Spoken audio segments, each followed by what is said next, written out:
Dūmainībā skate nebija izgājis. 1,14 bija 2 un vairāk.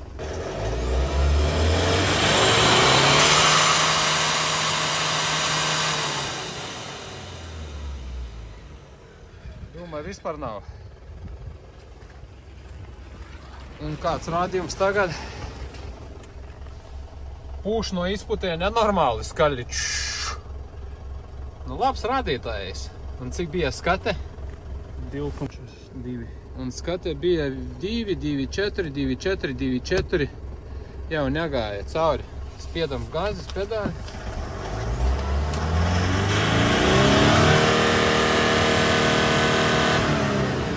Nu, ideāli. Viss kārtībā. Tagad tehniski apskatē būs. Kārtējā mašinā šobrīd Mitsubishi Outlanderis, kurus nevarēja iziet tehniskās skatēs dūmainības dēļ. Esam sakārtojuši visu ar visiem pierādījumiem, ar mērīšanām, saprogrammējam tā.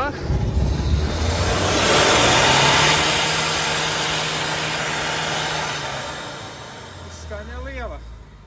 Trokšņēta. Lai būtu viss kārtībā. Viss, čotka. Dūmainības tests ir iziets. Dūmainības regulēšana ADBļu, atslēgšana DPF, gērs, remonti, programmēšana, diagnostika, jaudas stends pie mums. 277 44 725 autočip.lv